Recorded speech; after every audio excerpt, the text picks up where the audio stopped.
علاج کرانے جاتے تھے تو آپ کی جیب کے اندر 10 لاکھ روپے کا ایک صحت کارڈ ہوتا تھا.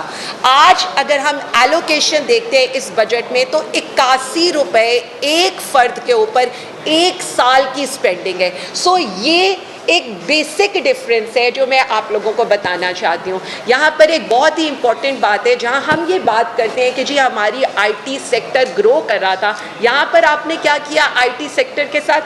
آپ نے یہ کیا کہ جو ہمارے فری لانسرز ہیں ان کے اوپر 18% کا ٹیکس لگا دیا ہے. مجھے آپ یہ بتائیں کہ انڈیا آئی ٹی کی جو ایکسپورٹ ہے وہ $210 بلین ہے. پاکستان کی آئی ٹی کی ایکسپورٹ از $3.23 بلین, اور اس کے بعد بھی آپ یہ چاہتے ہیں کہ آپ کا جو نوجوان ہے جسے آلریڈی تقریباً کوئی 29% آپ بے روزگار کر چکے ہیں, آپ یہ چاہتے ہیں کہ وہ آئی ٹی کے سیکٹر میں آپ کو 18% ٹیکس بھی پے کرے. یہاں پر آپ کیا کریں, 111 کمپنیز آپ کی وہ ہیں جن میں سے ہماری تقریباً کوئی, ہم نے اس کا اندازہ کیا, کوئی 35 کمپنیز ایسی ہیں جو آرمی سے یا افواج سے ایسوسیٹڈ ہے. آپ نے ان کو ٹیکس فری کر دیا ہے. اسی کا سارا بوجھ آپ نے کس کے اوپر ڈال دیا ہے؟ تنخواہ دار طبقے کے اوپر آپ نے ڈال دیا ہے.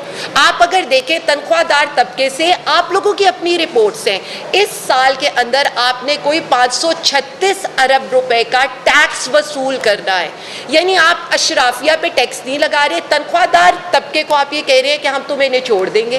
بالکل اسی طرح سے جس طرح سے سرکاری ملازمین کو ہم یہ کہہ رہے ہیں کہ ہم آپ پہ احسان کر رہے ہیں. تجویز 6% کی پیش کی گئی تھی, 10% کا ہم نے کر کے حاتم طائی کی قبر پر لات مار دی ہے. جبکہ اشرافیہ کا کیا حال ہے؟ جو پارلیمنٹ میں بیٹھے ہوئے لوگ ہیں ان کی 860% آپ نے تنخواہیں انکریز کر دی ہیں. چلیں آپ چھوڑ دیں, خط غربت سے نیچے جتنے لوگ گئے ہیں 45% پاپولیشن اس وقت خط غربت سے نیچے ہے, اور ورلڈ بینک اس میں کہہ کیا رہا ہے؟ وہ یہ کہہ رہے ہیں کہ وہ $4 سے بھی کم کما رہے ہیں یومیہ. یعنی $4 سے کم یومیہ آپ کی آدھی % آبادی 12 کروڑ عوام کما رہی ہے, اور آپ کی تنخواہیں کتنی ہیں؟ یہاں پر آپ ججز سے شروع کر دیں جو 26ویں ترمیم کے بعد کسی کے پراکسیز بن کر رہ گئے ہیں, وہاں سے آپ شروع کر دیں اور آپ اس پارلیمنٹ پر آ جائیں, اس حکومت پر آ جائیں جس کی نہ کوئی لیجیٹیمیسی ہے نہ اس کے پیچھے کوئی عوام کی بیکنگ ہے.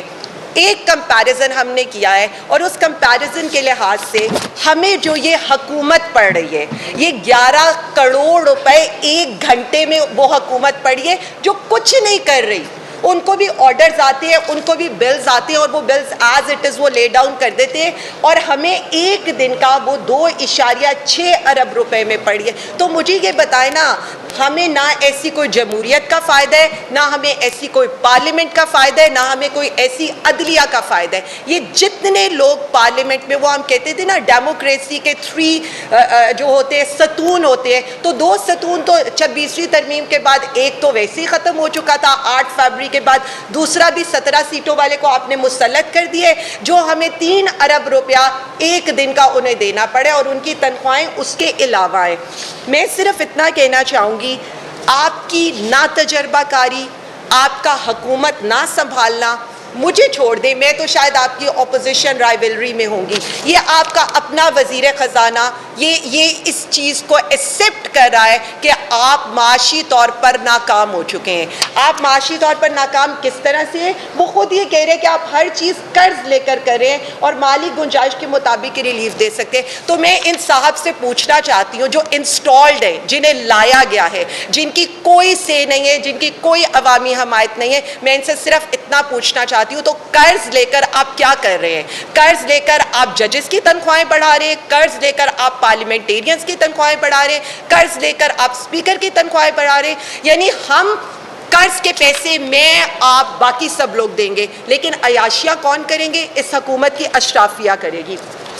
یہ ان امپلائمنٹ کا فگر ہے جو خود حکومت کا ہے, ہم نہیں دے رہے. حکومت خود بتا رہی ہے کہ 1.80 کروڑ لوگ ان امپلائڈ ہو چکے ہیں. دیکھیں, جب ہم بات کرتے ہیں نا تو ہم بات کرتے ہیں فگرز کے ساتھ, اعداد کے ساتھ. یہ ایک کمپیریٹیو انالیسز اس حکومت کی جو بھی باتیں, جو بھی ترقی کے یہ کلیم کرتے تھے, اس کو بالکل یہ بتا رہے. ہم جب کہتے تھے نا ہم حکومت کر رہے ہیں اور بہت اچھی کر رہے ہیں, اور یہ آ کر کہتے تھے مہنگائی ہو گئی. بھئی مہنگائی تو چھوڑ دیں, آپ مہنگائی کا جو مرضی اشاریہ دے دیں کہ جی اتنے عرصے میں کم ہوگی، اتنے عرصے میں کم ہوگی. کیا آپ مجھے یہ جواب دے سکتے ہیں کہ ورلڈ بینک کی رپورٹ کے بعد 45% خطہ غربت سے نیچے گر گئی ہے؟ آپ کہتے رہے ہمیں انویسٹمنٹ آ رہی ہے، انویسٹمنٹ آ رہی ہے. مجھے یہ بتا دیں آج تو ہمارے سامنے فگرز ہیں کہ فورن ڈائریکٹ انویسٹمنٹ آپ کی کم ہوئی ہے. آج تو ہمارے سامنے فگرز ہیں کہ آپ کی انڈسٹریل گروتھ نہیں ہو رہی ہے. اور فیکٹ فجنگ کی ان کی صورتحال اگر میں آپ لوگوں کو بتاؤں، ہر چیز کے اندر جھوٹ. لیکن بیسیکلی ہم ان سے ایکسپیکٹ کیا کرتے تھے؟ جو 17 سیٹوں والی حکومت ہو وہ کس بات پہ سچ بولے گی؟ مجھے یہ بتا دیں، یہ ہمیں یہ کہہ رہے ہیں کہ جی گروتھ ہے پہلی سہ-ماہی میں 1.37%، دوسری سہ-ماہی میں 1.53%، تیسری سہ-ماہی میں 2.4%، چوتھی سہ-ماہی میں آپ کی 5.5% کیسے آ سکتی ہے؟ یعنی 3 مہینوں میں آپ نے کون سا ایسا کام کر دیا ہے جبکہ ساری آپ کی کراپس کم ہو رہی ہیں، ایگریکلچر کے اندر بجلی کی جو آپ کی یوٹیلائزیشن ہے وہ کم ہو رہی ہے. مطلب مجھے تو سمجھ ہی نہیں آ رہی ہے کہ یہ کون سی انڈسٹری ہے جو بجلی کے بغیر چل رہی ہے. اس کے بعد کیا ہے؟ آپ نے عوام کی جیبوں پر ڈاکہ کیسے مارنے؟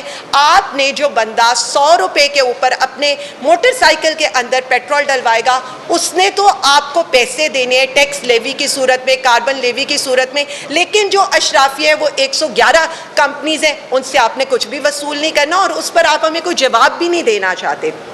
میں آپ کو بتاؤں، یہ ان کی جو پالیسیز ہیں، ان کی پالیسیز کی وجہ سے آپ کی ساری فصلیں ڈوب گئی ہیں، اور اس پر ان سے سوال کریں تو آپ کہیں گے مافیا ہے. انڈسٹری کی گروتھ کا مطلب میں صرف یہ بتانا چاہتی ہوں کہ وہ کہتے ہیں نا چور چوری سے جائے ہیرا پھیری سے نہ جائے. آپ چوری سے تو آئے تھے، ڈکیتی سے تو آئے تھے، لیکن آپ ابھی بھی ہیرا پھیری سے بھی باز نہیں آ رہے. آپ اپنی معاشی ناکامیوں سے کا تو کر چکے ہیں، عوام بھگت رہی ہے، لیکن آپ اپنی چیزوں سے باز نہیں آ رہے. پہلی سہ-ماہی کے اندر گروتھ جاتی ہے نیگیٹو کے اندر، 0.91 کی گروتھ، نیگیٹو 0.91 میں آپ کی جو ایل ایس ایم ہے وہ آپ شو کرتے ہیں. دوسری میں بھی آپ 0.99 نیگیٹو 0.99% میں شو کرتے ہیں، تیسری میں نیگیٹو 1.14 میں کرتے ہیں، اور آخر میں آپ ہمیں گروتھ کیا دکھا رہے ہیں ایل ایس ایم کی؟ 4.7%. مجھے یہ بتا دیں یہ کون سے فارمولے استعمال کریں، یہ کون سی، پہلے تو ہم وہ ڈارمینکس کہتے تھے نا، اب تو یہ جو اورنگزیب صاحب آئے ہیں مجھے تو یہ پتہ ہی نہیں ہے کہ یہ کرنا کیا چاہتے ہیں. اس کے علاوہ مجھے یہ بتا دیں قومی اسمبلی کی کیا ورتھ رہے گی، کیا اوقات ہے اس اسمبلی کی؟ وہ سوائے ایک سفید ہاتھی کے اس سے زیادہ کچھ نہیں ہے. 2 سالوں میں ان کے اخراجات جو ہیں 6.9 ارب سے لے کر 16.29 ارب تک آ گئے. مجھے یہ بتائیں وہ کون سا عوامی فلاح و بہبود کا کام کر رہے ہیں؟ وہی کام کر رہے ہیں جی نیب میں ایسی انسٹالیشنز کر دو، یا یہاں پر 26ویں ترمیم پاس کرا دو، یا جو بلز انہیں سوٹ کرتے ہیں آپ سارے وہ بلز لے کر آ رہے ہیں، سارے وہ فگرز لے کر آ رہے ہیں. مجھے کوئی ایک ایسا قانون اس اسمبلی سے، پنجاب اسمبلی ہو، فیڈرل اسمبلی ہو، پاس ہوا دکھا دیں جس بل سے عوام کو کوئی فائدہ ہو، عوام کو کوئی ریلیف ہو. یہ ایک دکھا دیں ہمیں، یہ بھی نہیں کر سکتے. اس کے بعد مجھے یہ بتائیں بجٹ کے اندر آپ ترقیاتی سکیمز رکھتے ہیں اور آپ صحت کا کوئی چیز، آپ صحت کی کوئی نئی سکیم رکھتے ہی نہیں ہیں. دوسری طرف آپ کیا کر رہے ہیں؟ آپ اسپیشل الاؤنسز دے رہے ہیں، اور اسپیشل الاؤنسز کا بھی آپ کے پاس کوئی ڈیٹا نہیں ہے. اور آپ سے جب سوال ہوتے ہیں تو آپ صحافیوں کو بھی اس کے اوپر آپ سیٹسفائی نہیں کر پاتے، ہمیں تو چھوڑ دیں.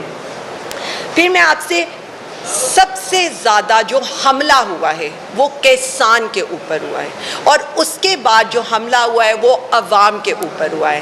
آپ نے کاپی پیسٹ کرنا تھا IMF کا بجٹ. یہاں پر جب بات ہوتی ہے سرکاری ملازمین کی تنخواہیں بڑھانی ہے، پینشنز میں اضافہ کرنا ہے، عوام کو ریلیف دینا ہے. اچھا جی پوری دنیا میں چلیں، اب تو یہ 3rd ورلڈ وار کی وجہ سے یا جو ایران اور اسرائیل کی وار کی وجہ سے کوئی تیل کی پرائسز کے اندر انکریز ہوا ہے. مجھے یہ بتا دیں اس سے پہلے تو آپ 100 روپیہ عوام کی جیبوں سے لے رہے تھے 1 لیٹر پیٹرول کے اوپر. اب آپ دوبارہ ہم سن رہے ہیں کہ آپ اس کو انکریز کرنے لگے ہیں، یا آپ اب اگین وہی کریں گے جی ہم سوچ رہے تھے لیکن وزیر اعظم نے نہیں کیا. تو دیکھیں عوام کو بے وقوف بنانا چھوڑ دیں. پاکستان تحریک انصاف پوری عوامی مہم چلانے لگی ہے. عوامی مہم میں ہم لوگوں تک جا کر ان کو یہ بتائیں گے کہ کس طرح سے آپ کی جیبوں پر ڈاکہ مارا گیا ہے. آپ کے جتنے فگرز ہیں جو آپ یہ کلیم کرتے ہیں پیاز کتنا مہنگا ہوا، آٹا کتنا مہنگا ہوا، بجلی کی قیمتوں میں کتنا اضافہ ہوا، گیس کی قیمتوں میں کتنا اضافہ ہوا. ہم عوام کی زبان میں گلی گلی جا کر عوام کو یہ بتائیں گے. یہ وہ لوگ ہیں جنہوں نے پہلے آپ کا مینڈیٹ چھینا، اب اس کے بعد آپ سے جینے کا حق بھی چھیننے لگے. میں ابھی کمپلیٹ کر لوں بھائی، میں اس کے بعد کوسچن، میں ابھی پریس کانفرنس کمپلیٹ کر لوں. تو ہم بالکل اس پر کیمپین کرنے لگے ہیں. پی ٹی آئی کسی صورت عوام سے پیچھے ہٹنے کو تیار نہیں ہے.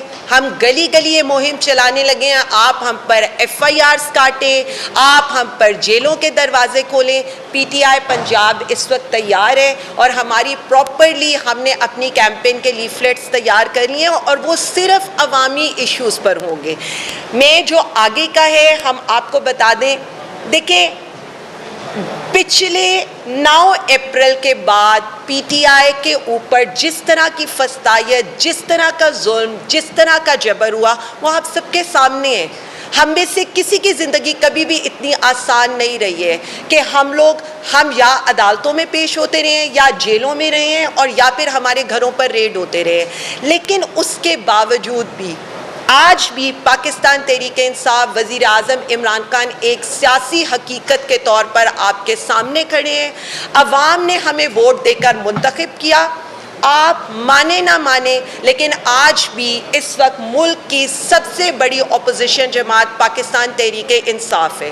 آپ کسی چیز سے بھی مکر نہیں سکتے ہیں. تو ہم عوامی ایشوز کو بھی ہائی لائٹ کریں گے، اور اس کے ساتھ ساتھ جو ہمارے وزیر اعظم، جو ملک کے منتخب وزیر اعظم کے ساتھ آپ ظلم کر رہے ہیں، ہر گلی گلی محلے میں ہم جا کر بتائیں گے کہ جس قدر 46 ڈگری کی گرمی کے اندر خان صاحب کے سیل کا پنکھا بھی بند رہتا ہے، انہیں باسی کھانا دیا جاتا ہے، ان کے جو رہنے کے حالات ہیں وہ بھی نہایت بہت ہی ناقص ہیں. یعنی جو عام مینول کے لحاظ سے، ہم نے تو کبھی یہ نہیں کہا کہ آپ جیل مینول کے لحاظ سے ہمیں کوئی ٹریٹمنٹ دیں.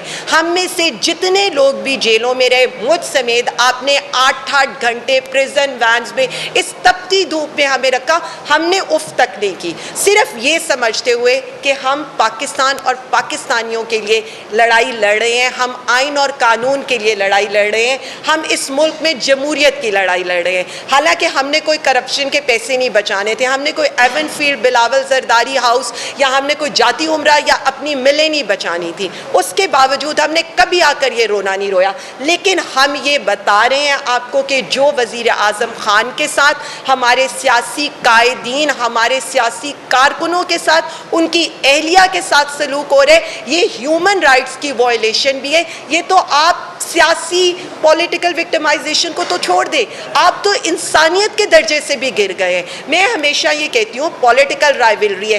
ہم آج آپ کے سامنے بیٹھے ہیں نا، ہم فگرز لے کر بیٹھے ہیں، ہم آج آپ کے سامنے بیٹھے ہیں، ہم کوئی کسی کے اوپر بات نہیں کر رہے، ہم کوئی یہ نہیں کہہ رہے، ہم وہ چیزیں ہیں جو حقائق کے ساتھ آپ پر بات کریں. لیکن ہم یہ سمجھتے ہیں کہ جو پی ٹی آئی کے ساتھ، ہمارے منتخب وزیر اعظم کے ساتھ، اس ملک کے منتخب وزیر اعظم کے ساتھ، ان کی اہلیہ کے ساتھ ہو رہا ہے، یہ نہایت غلط ہے. پی ٹی آئی پنجاب ہر جگہ اس چیز کو اٹھائے گی بھی. ہم انٹرنیشنلی بھی اس ساری چیز کو اٹھانے لگے ہیں. ہماری ڈیلی پریس ریلیزز بھی جائیں گی، اور میں آپ لوگوں کو یہ بتا رہی ہوں کہ احتجاج ہر لیول پر ہوئے گا. شیخ صاحب کو بولنے دیں. رہائی کے لیے لوگ آپ سے یہ سننا چاہتے ہیں کہ عمران خان کی